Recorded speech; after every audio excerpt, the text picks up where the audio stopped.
So today I'm going to be discussing the old Irish story called Cath Maige Tuired, which is the Second Battle of Moytura. It is one of the stories in the Lebor Gabála Érinn, which is the Book of Invasions, which chronicles the origin story of Ireland. It's called the Second Battle of Moytura because there are two stories about these battles, the first being between the Tuath de Danann and the Fir Bolg, the men of the bag, and the second being between the Tuath de Danann and the Fomorians. Now, both of these stories have kind of the same characters, but they have a lot of inconsistencies as well. Chronologically, it seems as if the second battle comes after, but there's, like I said, inconsistencies between the two, so it's a little bit screwy time-wise. One of these major inconsistencies are with the characters of Bress and Nuada. So in the first battle, Nuada loses his hand, and therefore Bress becomes king. Now this is important because this is true in the second battle, but in the first story, then Nuada's hand is fixed and he replaces Bress again after Bress is killed in a hunting accident in which he drinks excessively and dies, which, you know, to Game of Thrones fans sounds a lot like the demise of Robert Baratheon. The second story then goes out from the point that Nuada has lost his hand in the first battle and now Bress is king. The second story, however, starts kind of at the beginning of Bress's story and tells about his conception, because this is very important for the plot of the second story. It's just... Nope, that didn't help it at all. Okay. The second story starts with Éireann, who is son of Delbath and a member of the Tuath de Danann, and she sees a ship coming to shore. And on this ship is this gorgeous guy. He is described as having golden yellow hair to his shoulders, a mantle with golden thread all around him, and his shirt had trimmings of gold thread. On his chest was a brooch of gold, and a sheen of precious stone therein. He had 2 white silver spears, and 5 circlets of gold on his neck, and he also had a golden hilted sword with inlays of silver and studs of gold. So basically just this golden god coming, well, he's not actually a god, but he looks like a golden god coming towards her on a boat. She's really into this, and without really talking or figuring out who this guy is, she agrees to sleep with him. So they sleep together, and afterwards she starts crying, and he's kind of weirded out by this and says, okay, why are you crying? And she's like, well, you know, we've just been together and it was awesome, and we can never be together again, and I have to go back to my people, and he's like, I will solve all your problems, and gives her this golden ring.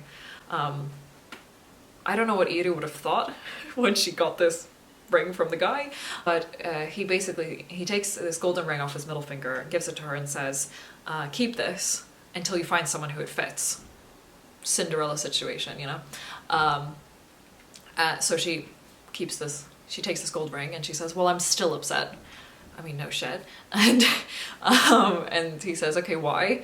Is it something else I can help you with? And she's like, well, I don't know who you are. Like, I don't even know your name. He's like, well, I can tell you that. I'm Elatha, the king of the Fomorians.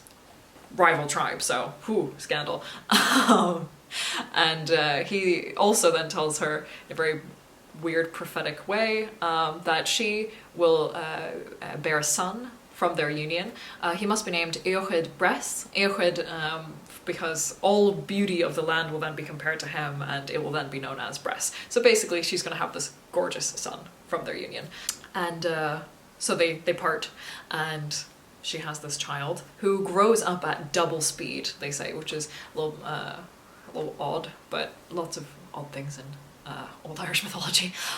So within a week he's grown as much as he would in a fortnight, within a month as much as he would grow in 2 months, and then they say by the age of 7 he had the size and capability of a 14-year-old, essentially. He was as, you know, tall and adult, I guess, as a 14-year-old. So then his mum gives him this portion of land in Ireland, and the Dagda actually builds him a fortress, which is kind of cool, and then the Tuath de Danann make him king of the tribe. This is a huge mistake and backfires immediately.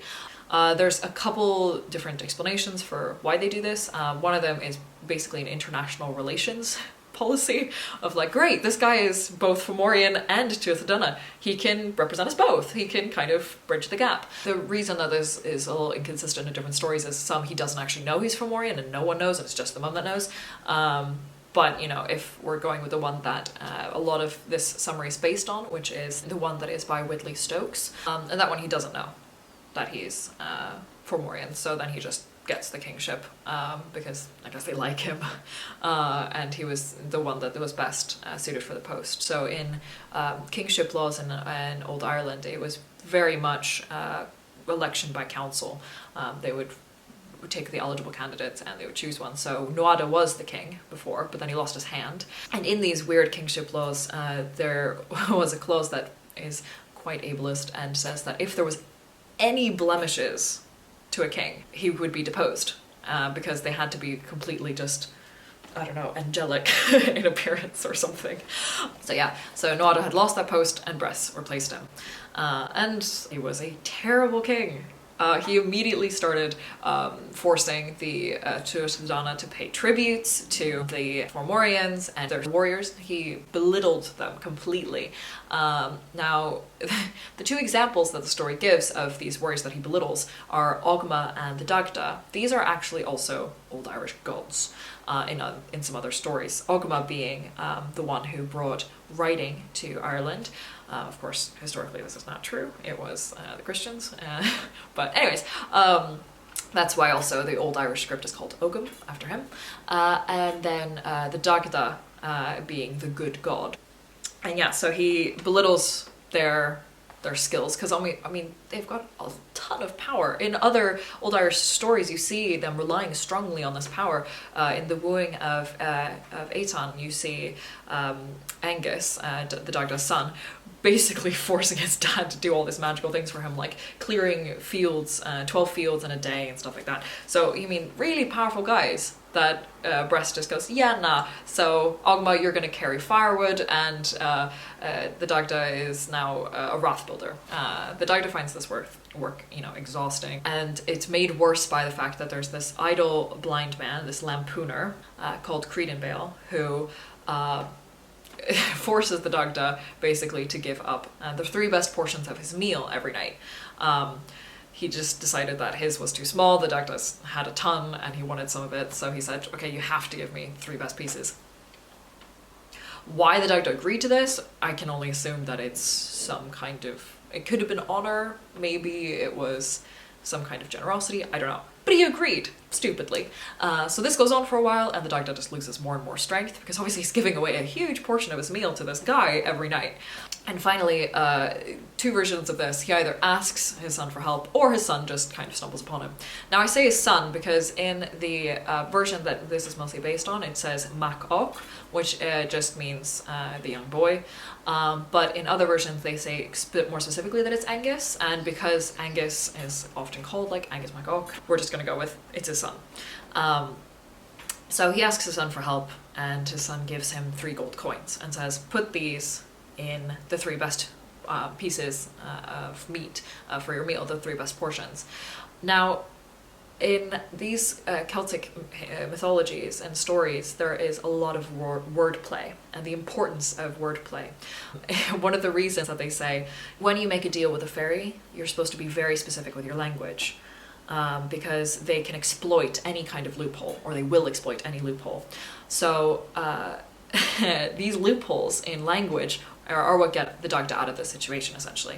Angus then tells his dad to put these 3 gold coins then in the 3 best portions of the meal. He says, okay, you will be accused by people then of poisoning him, because the coins will turn in his stomach and kill Creedonbale. And it'll look like poison, because you didn't actually poison him. You'll be exonerated, because since there was gold in those pieces, in those portions, they were actually what was the best of what was in front of you. I mean, they're the ones with gold in. So he does this, the Dagda does this, he puts the gold in, they turn in his stomach, they kill Creedonbale, he gets accused, he says, well look, they were the best pieces in front of me, like, look, there's gold in them. There's gold in them, for God's sakes.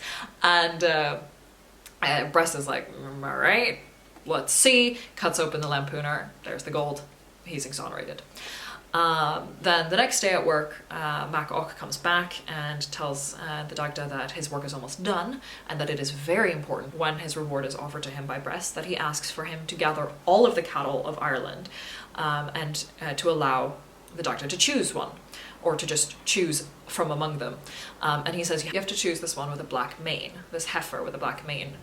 Now, in different versions of the story, this heifer is of different importance, different interpretations of the story. In some version of the story, they say that this is the glass goblin, which is apparently some kind of treasure that to the Irish people that Balor would be really pissed off about losing. How important this is to the story? Not really. Just kind of a side interest fact that this is a thing. It does come, the cow comes back later. Anyways, so the next day, the Dagda finishes his work. Bress says, all right, you're done. Now you can choose your reward. And so he does as Mac Och told him and asks for him to gather all of the cattle of Ireland, and he chooses the glass goblin.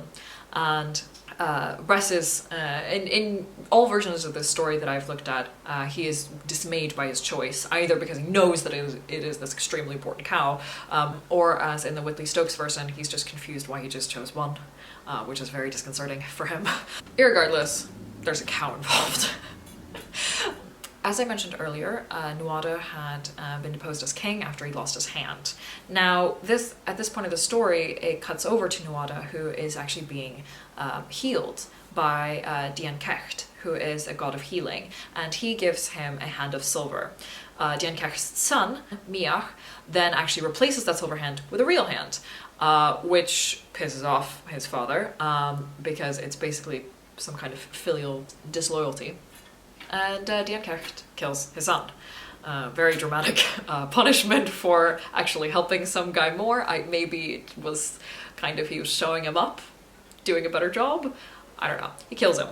And now Nuada has a hand again, so technically fit to be king. And as we know, Bress is doing a really terrible job of ruling the Tuatha Dé Danann. I mean, he's completely on the Fomorian side in this. So they're not really happy with him. And you know, among all of his screw-ups, the biggest one is when he insults Capra? Sorry. Who is the son of the poet of the Tuatha Dé Danann, Éireann. There's so many Aidens in these stories. Okay, so he insults this poet's son. Now, poets are of huge influence in old Celtic societies. Never mess with the poets. They're not only, you know, poets as we know, they also have huge political influence. And because he then insults his son by making him like sleep on the floor of this dingy cabin and giving him dry biscuits and other similar punishments, Éireann then writes a satire about how terrible a king Bress is. Now this basically destroys him. This is what they said that this is actually the first satire in Ireland, which is fun. But this destroys him and his kingship, and he basically has to ask, okay, can I please have a grace, can I have a 7-year grace period, please? Like, I'm so sorry. They're like, sure, fine, yeah, we want to get rid of you anyways. And then Bress goes away, and they put Nuada as king again. Now Bress, he has to go somewhere, so he goes back home to his mum, and basically says, who is my dad? Do you know? I want to know. And you know, this is in the versions of the story where he doesn't already know, where it's only his mum that knows. And she says, okay, time to tell you a story. And she takes him to the hill where she first saw the ship coming towards her with this, you know, gorgeous golden blonde on it. And they then walk down to the beach where they had presumably slept together. And she gives him the gold ring that she had kept as promised, and it fits his finger, on his middle finger perfectly. And then it says in the story that they head to where the Fomorians live. Now, as Fomorian it's a people under the sea, is what that is roughly like not translated but asserted to be. We can only kind of assume that as they're on a beach, they just kind of go straight into the water. Once they get there, they find them all assembled, which must be horrifying. And they're asked, you know, okay, state your business, as you would if you just wandered onto a huge company of people that are not like you. Say, we come from Ireland. I think this is a really dumb idea, considering that these are kind of enemies and they're admitting to being the enemy, but that seems to work because the Fomorians launch straight into their normal custom, which is dog racing. They ask, do you have any hounds? Because apparently this is what you do when you meet a new person, you immediately have to compete against them. So they say, yes, we have hounds, which also, did they travel in a group? Did they bring dogs with them? This is not clear at all, but then again, it seems as if they kind of just walked straight into the ocean, so a lot of this doesn't really make sense. But apparently they've got dogs with them, so they race their dogs against each other, and the dogs of the Tuath de Danann, aka Bress's dogs, they win, they're faster. And the Fomorians aren't super chuffed about this, so they say, do you got any horses? They're like, yeah. So they do a horse race. Okay. And again, Bress's horses win, and then they're like, okay, so do you have a warrior? Can you fight?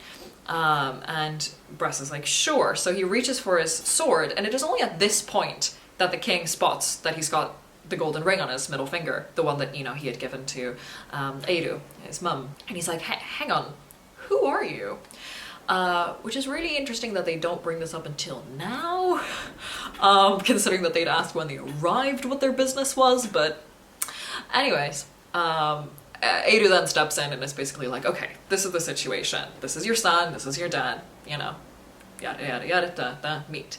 And the dad is kind of like, okay, but why are you here? You're supposed to be ruling the Tuath de Danann, like, why aren't you, you know, watching your kingdom, right? Doing what you're supposed to be doing.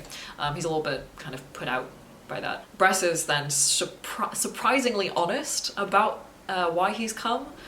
He's very self-aware for someone who has been doing a lot of terrible things. And he owns up to it right away. Bress then says, and it's a good quote, so I'm just going to read it. Nothing has brought me save my own injustice and arrogance. I stripped them of their treasures and jewels and food. Neither tribute or word gold were taken from them till today. So he owns up directly to being really bad. And his dad is really disappointed. And it's like, all right, so why are you here? Why did you come to me? He's like, well, you know, I want some warriors to win them back. And his dad just slays back with this zinger. And it's like, if thou shouldst not gain it by injustice, if thou not gain it by justice. Basically, like, if you didn't get it justly, you're not going to get it unjustly by waging war on them, which is like really solid advice, and Bress should definitely take it, but he doesn't, and then asks, okay, so do you have any advice? And his dad just kind of diminishes all that he just said. He throws that badass quote away and starts applying it with warriors, and I was like, great, all right, so we'll fight them. Okay, so now back to Ireland. As we noted earlier, Nuada's become king again after Bress, and he throws this huge feast. And while this feast is going on, this warrior by the name of Samil Danach shows up at the door. This is actually Luch. Now, a quick side note on Luch. Luch, also known as Luch Lafada, which is Lug of the long arm, is a Irish god who is the patron god of crafts. He's a warrior, he's god of light, he's basically the definition of jack of all trades. And that's exactly what he demonstrates in this story, because he tries to get in to the Tuath de Danann by, you know, proposing different roles he could take in the tribe to the doorkeeper, so that, you know, to give him a just reason to let him in. And for everything he suggests, the doorkeeper's like, yeah, no, got one. Like, we got a harpist, we got a warrior, you know, we don't need someone who can slingshot, like, sorry, we're good.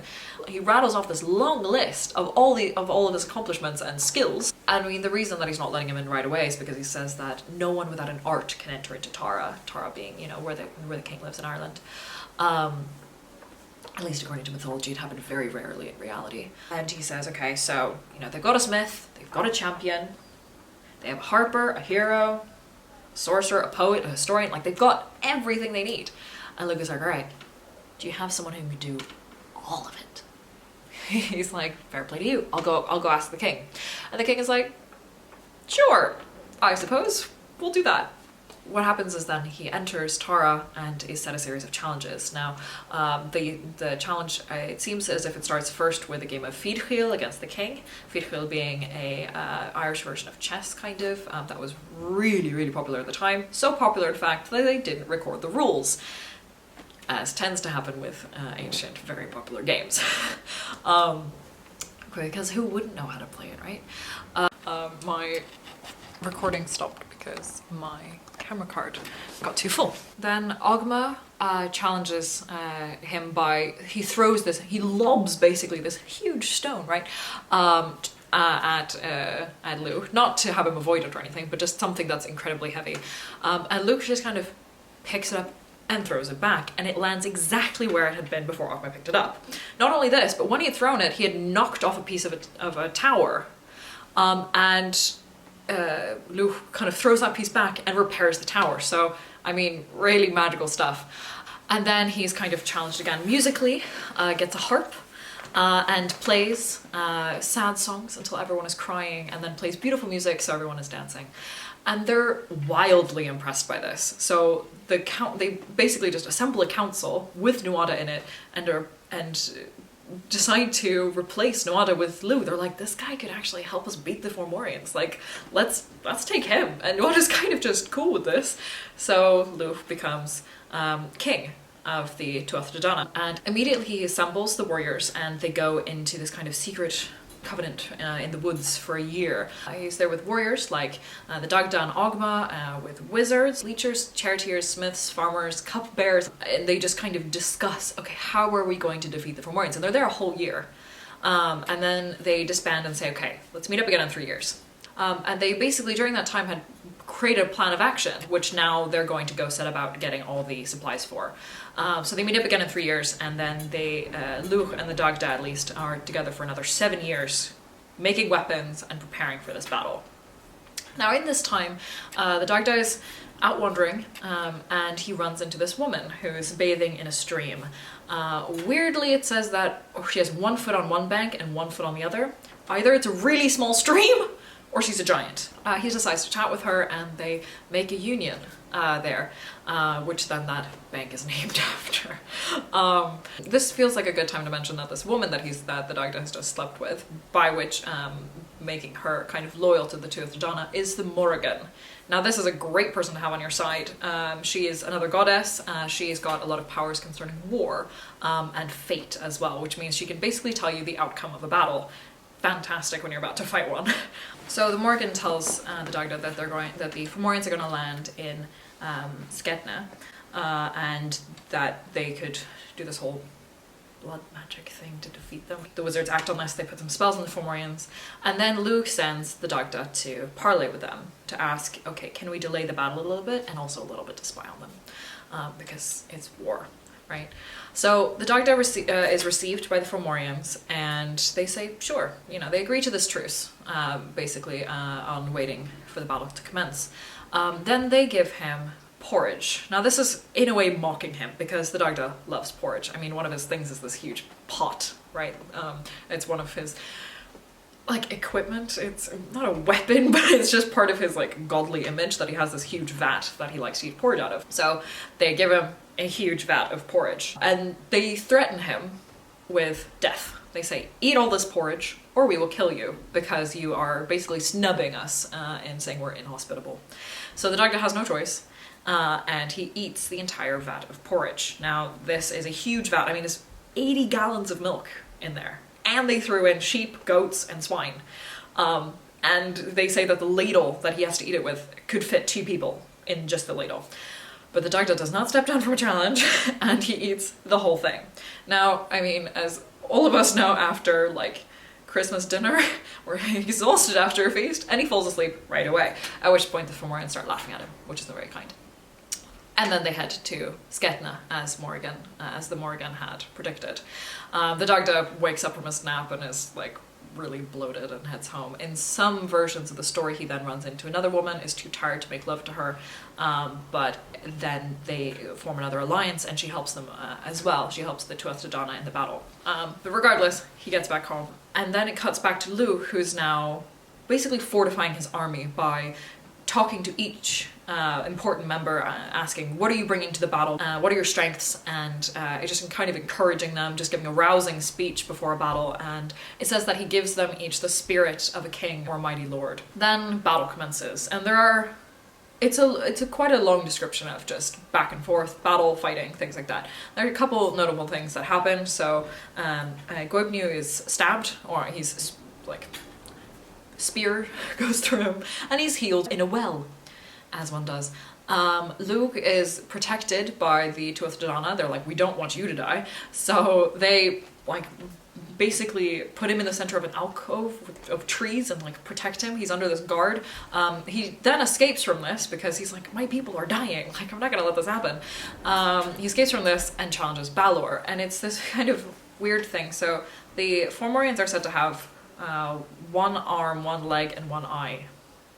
But Balor's eye kind of stupefies anyone it gazes upon. Kind of like a basilisk in Harry Potter.